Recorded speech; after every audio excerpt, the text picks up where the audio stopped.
people give papers, right? They get up and they like read from their shit. And I was like, is this really what you're going to do? Everybody today has been very colloquial and PowerPoint presentations and so forth, which is sort of what I used to gravitate towards. And I don't anymore. I'm going to subject you all to my very indoctrination. I'm going to read from this text, but it should only be about 20 minutes or so, 15, 20 minutes. And I'll provide you with a little bit of context here. I passed around my table of contents. David Agranoff, I don't know if we want to get into the depth, and this involves David Gill as well. Our original idea for the 3 books that we were going to do. I don't know. We got it. We're limited time here, right? So maybe I'll just. I just didn't want you to think I was overstepping that. And, yeah. If anybody's interested in the origin story of this, it's more than just this book that I'm under contract with Routledge to write now. Routledge has this series called Auto/Biography Studies, and essentially the book that I'm writing is a work of science fiction studies criticism and of course Philip K. Dick criticism, but it's also, I will bring into the discussion a lot of stuff having to do with this, the autobiographical sort of study series writ large that I've, unbeknownst to me, been involved with in my own kind of creative explorations, but really that came to a head when I went after this Philip K. Dick book, Infinite Regressions. And what I'm going to read to you all is the beginning, literally, of my, it's the introduction to this book. The introduction is called Speculative Biography and the Art of Truth. I'm wondering, I've set it up in such a way where I've embedded a lot of stuff that's going to be familiar to all you folks in the audience. I don't know. What I turned on. Pardon? Let me make sure this is okay. turned on for you. I don't even know. I mean, you guys can hear me, Yeah. right? Yeah. Is I'll- everyone I'll- good? I'll just okay. kind of. If you need to, it's.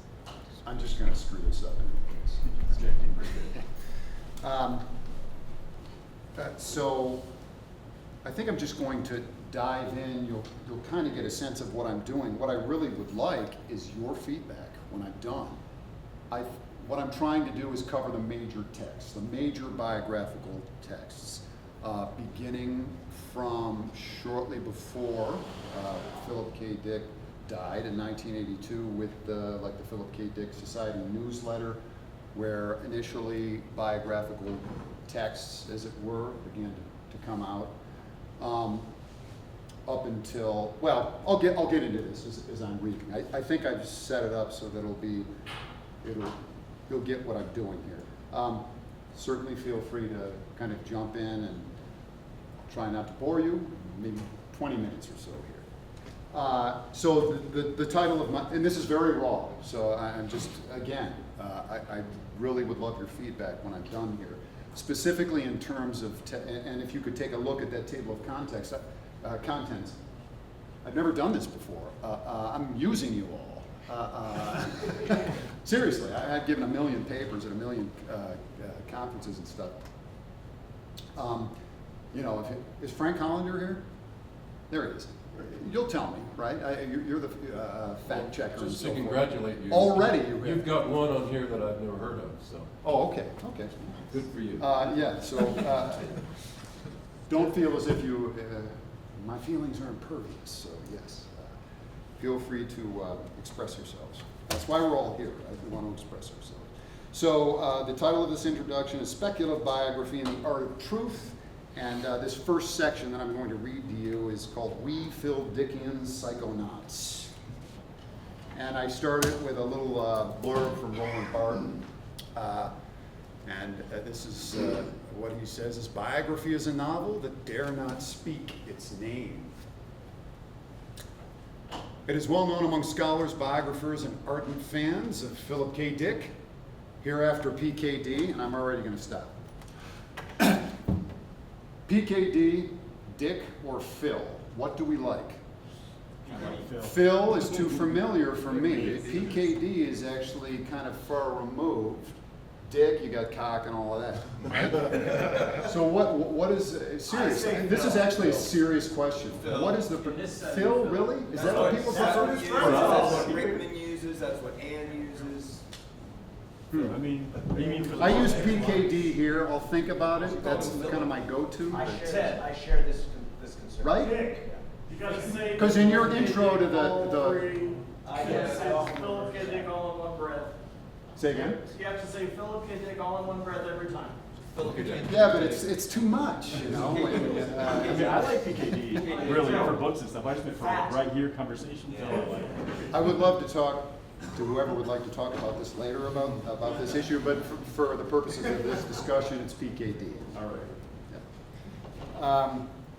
Okay, it's well known and blah, blah, blah, that the author's fiction is deeply autobiographical and that it consistently poses, probes, and problematizes two central questions, which we know. Andrew mentioned them earlier. What are they? What is human, what is real? What is human? What is reality? Not surprisingly, these questions have also been at the center of biographical attempts to chronicle the life of PKD. Despite his penchant for androids and other non-human entities, there is little doubt that he was human, of course. But life writers have had different ideas about his humanity. And one of the staples of his character seems to be that he was a chronic trickster and a jack of many personae, representing himself as an unreliable narrator in person and on paper. PKD married 5 times. Again, as I move through this, I'm, for whatever reason, because we interviewed you, Frank, I'm very conscious of you. I might get some facts wrong, but seriously, I want to know if they're wrong, so tell me later. PKD married 5 times. As his third wife, Anne, admits in her memoir, The Search for Philip K. Dick, his complete oeuvre was a surrealist autobiography. Reality and imagination flicker back and forth in his fiction as it did in his everyday life, Phil playing all the roles and predicting his own future. It's hard enough to biographically map the contours of any subject, right?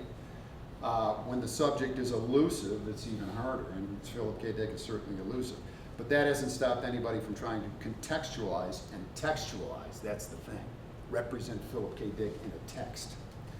The life of PKD. His elusiveness, or what Eric Davis might call his high weirdness, is a big part of his appeal.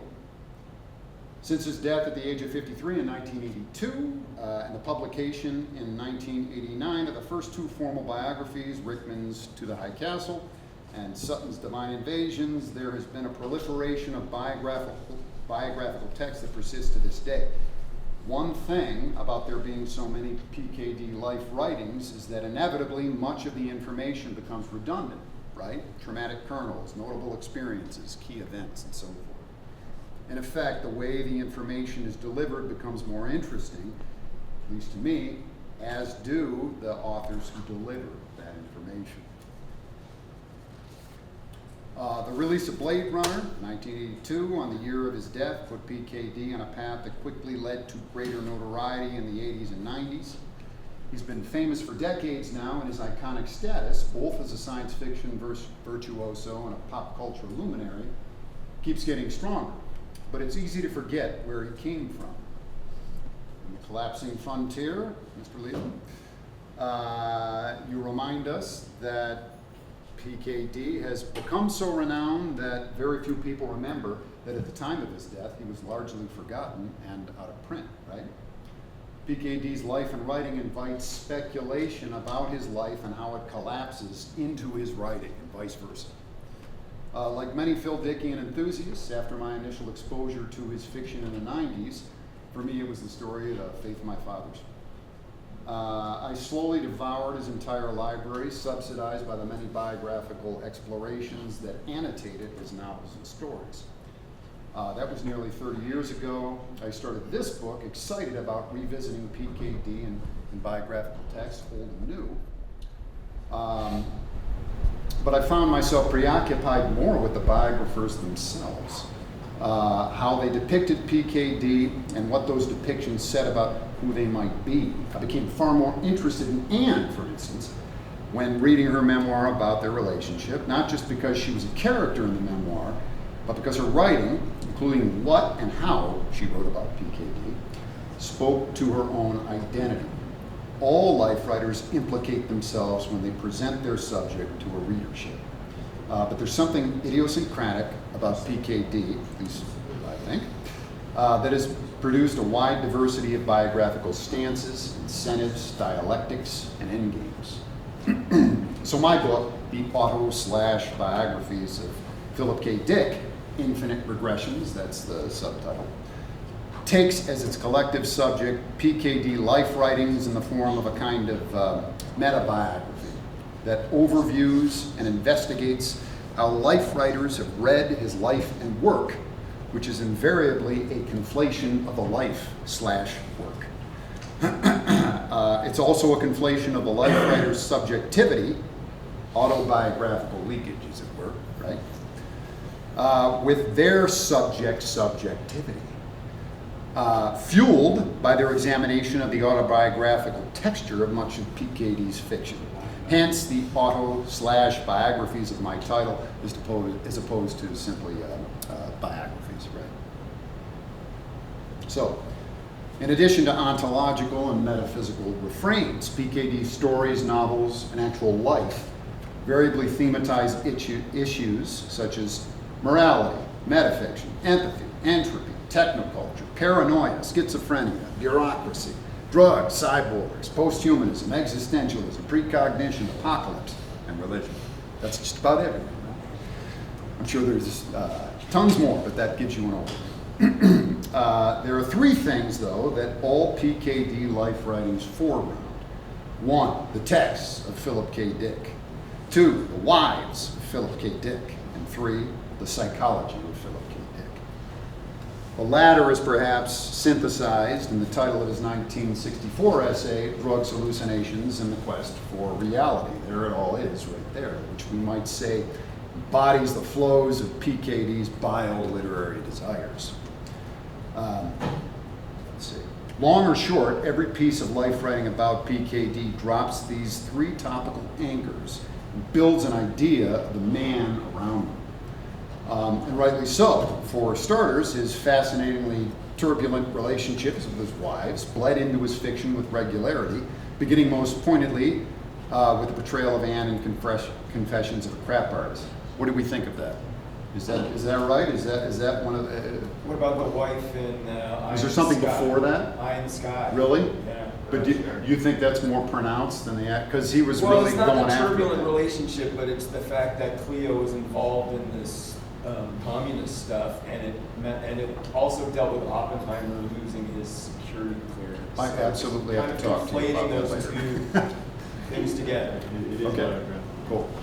All right, good. Thank you.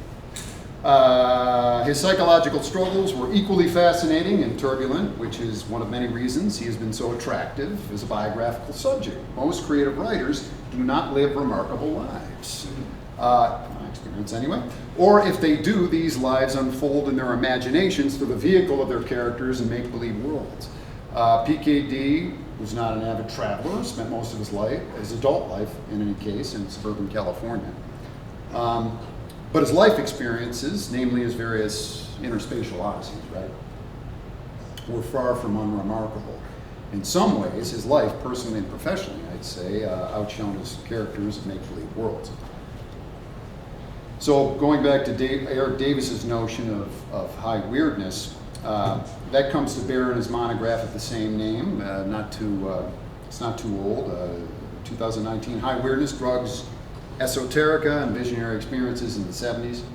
This study of psychedelic culture has its roots in his senior English thesis at Yale on the postmodern gnosis, PKD, who he refers to as a psychonaut, right? An excavator and an explorer of inner space.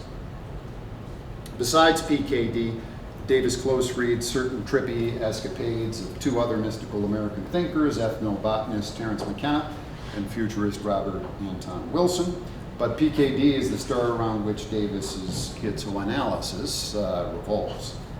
Davis explains that high weirdness is, quote, a mode of culture and consciousness that reached a definite peak in the early 70s when the writers and psychonauts whose stories I tell herein pushed hard on the boundaries of reality and got pushed around a term, unquote. My contention is that anybody who enters the orbit of PKD and attempts to come to terms with his trajectory becomes a psychonaut by association and by necessity. That goes for me and for all of you too.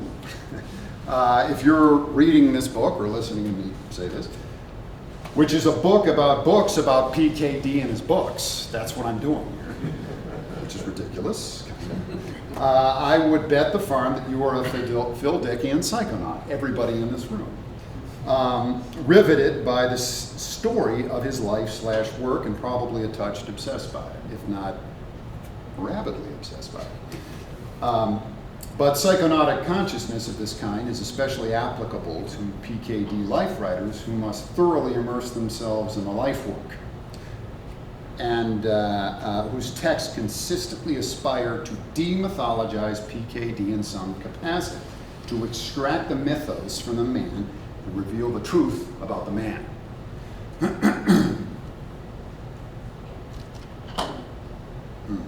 The result, however, sorry, I'm already rethinking myself as I'm, all right, I'm just going to keep plugging forward. The result, however, often reifies the mythos by way of the desires of life writers and the biographical project writ large to unpack their subject in unique and compelling ways. In the expansive corpus of Phil Dickian life writing, this dynamic is complicated by every new biography and biographer naturally wanting to outdo their forerunners and contribute something fresh and distinctive to the discussion. For publishers, of course, fresh and distinctive means marketable. My subtitle, Infinite Regressions, which I appropriated from an episode in the Exegesis, is meant to call attention to the idea that attempts at progress toward an ostensible truth, quote unquote truth, always in quotes truth, Phil, or PKD. Truth about PKD involve an inexorable regress that manifests in a variety of ways. And that's kind of what I'm going to get into in this book. Now, full-scale Phil Dickian life writings all chronicle dominant episodes, visions, and or chimera that afflicted PKD and had profound effects on him as an author and as a human being. In-the-know readers, all of you, would immediately recognize the content and context of subheadings like Black Iron Prison, Xerox Missive, 2374, Tagore Letter, AI Voice, Zebra for our English folks, The Break-In, Plasmid, Ex-Calais, Dark-Haired Girl, Pink Bean, Fireblade, and so on, right? We all know what these things are. People who don't, they're like, you know, what are you talking about? Moreover, every life writing possesses the same core desire, sometimes flagrantly, sometimes peripherally, again, to uncover the quote-unquote truth about the ever-elusive and unreliable character of PKD, with a spotlight on his mystical experiences, his authorial intentionality, and his bipolar behavior. Even comprehensive works of literary criticism that canvas his oeuvre and focus on textual analysis embed auto/biographical components. Here's Andrew Butler as a case study here. Somebody put his book up there, at least the cover earlier. But Andrew M. Butler's 2007, I believe, that was the update, right? It originally came out in 2000. For Old Castle Books, Pocket Essentials series is a good example.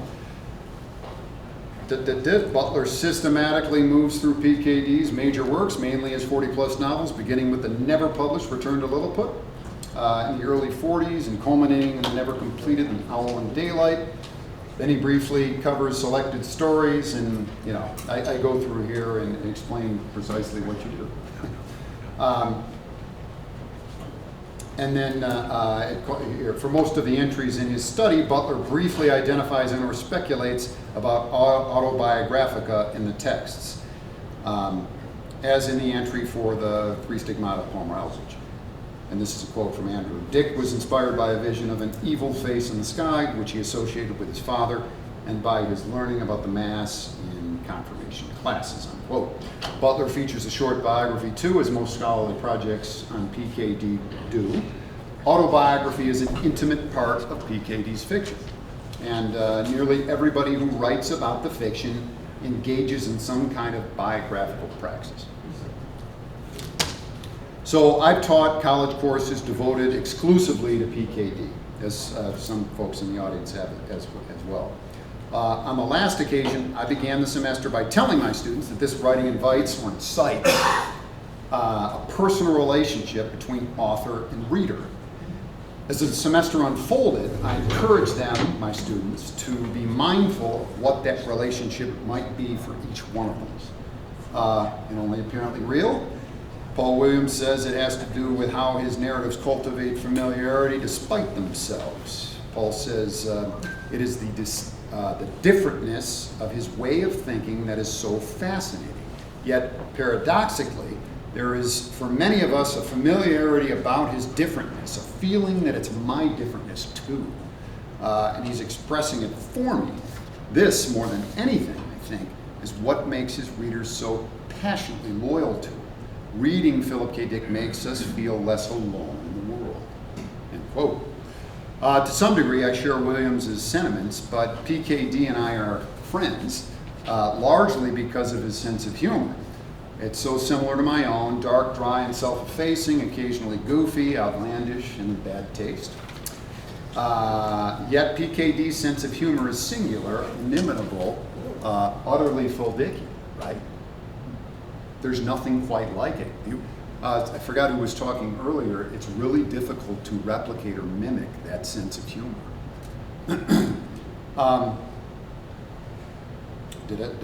As his one-time housemate, Doris Sauter, said, Phil was phenomenally quick-witted, and his sense of humor was legendary, quality that his life and work exhibited in equal measure. But there are many reasons we become friends with PKD. By the end of the semester, my students identified a number of personal connections, although the main one was that they could relate to the struggles of his working-class characters, like they knew them. And in a 1989 letter, is it Linda Levy or Levy? Levy, okay. Linda said, it's impossible to read anything by or about Phil without having an emotional reaction.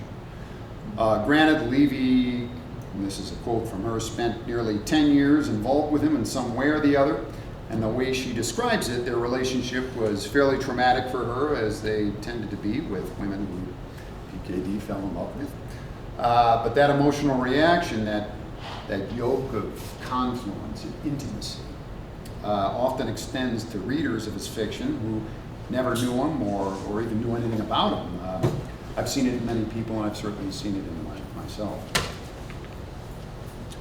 Among the belief systems that PKD extrapolated from antiquity was that there are two worlds. One shared, what's the shared world?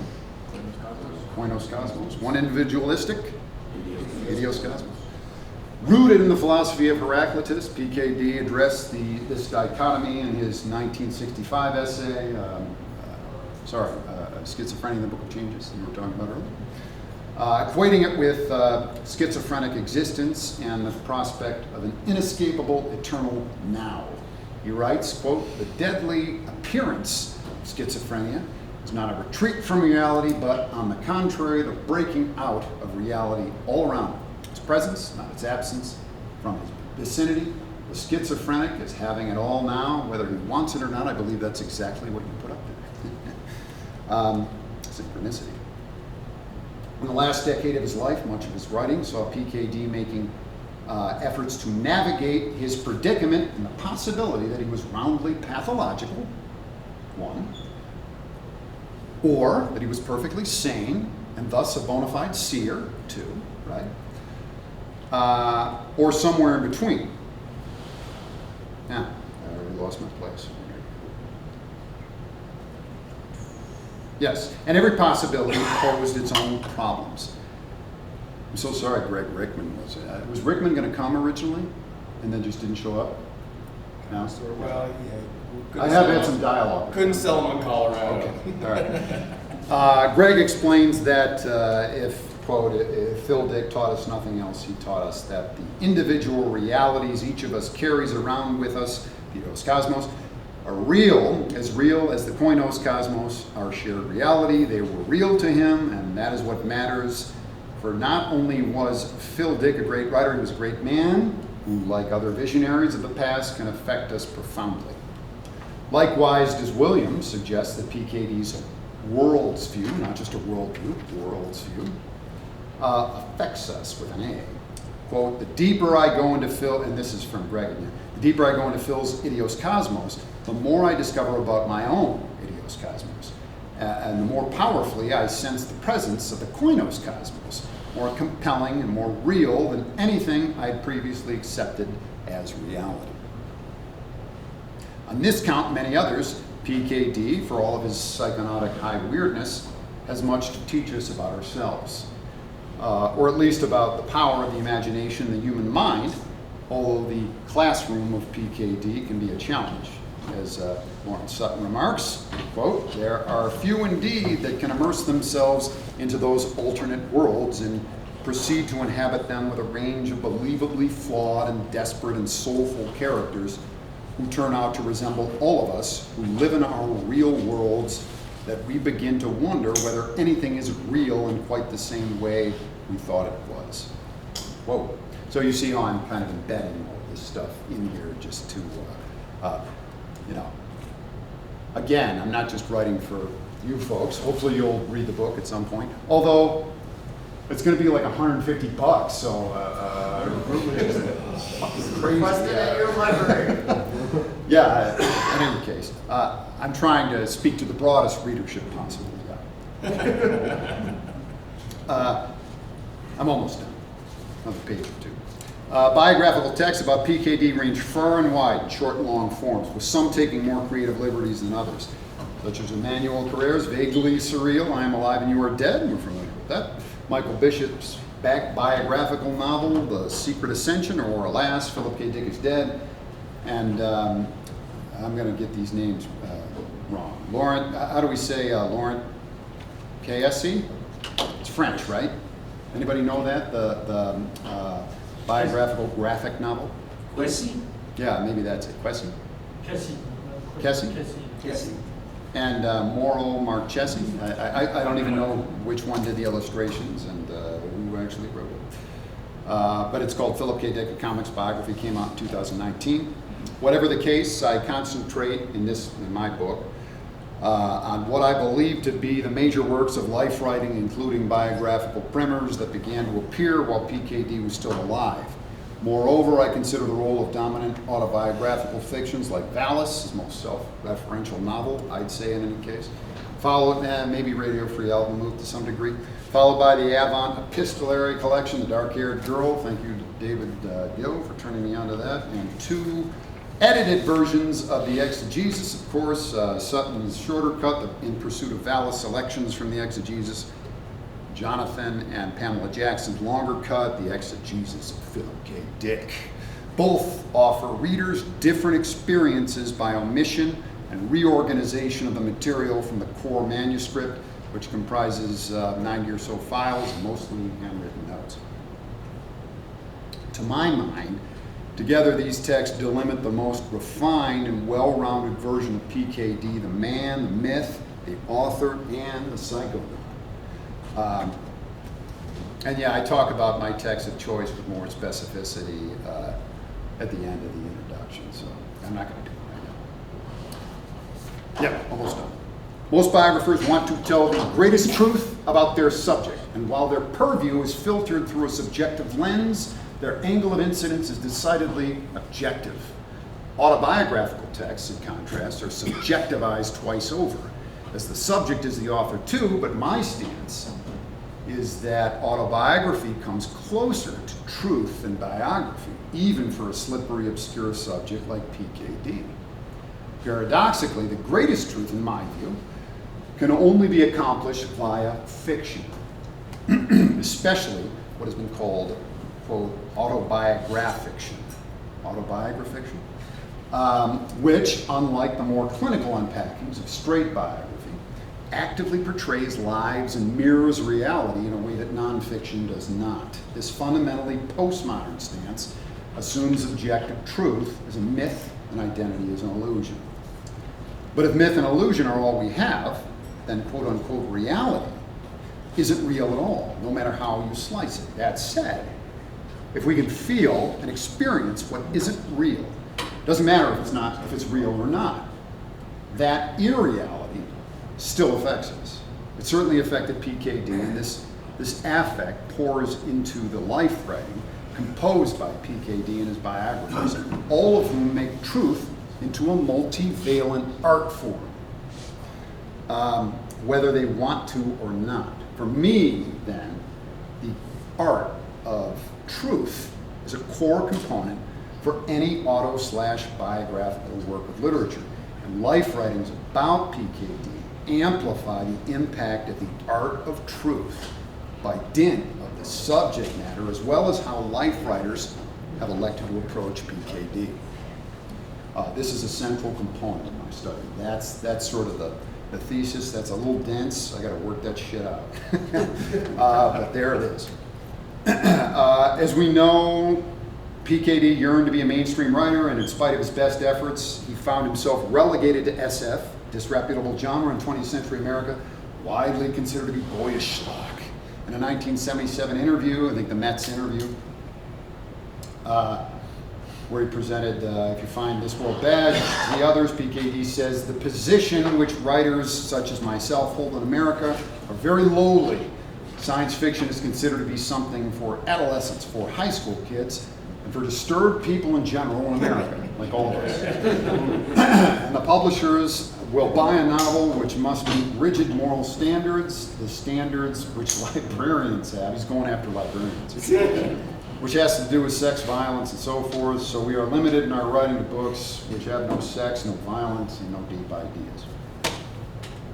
Over the course of his career, PKD's writing increasingly deviated from and broke the rules, what we might call the librarian's code of conduct, inserting adult themes and plenty of deep ideas into his SF. Ironically, now we've seen SF become an intricate part of reality, daily existence, and in many ways we live in an SF novel that is directly informed by PKD's science fictional ideas, right?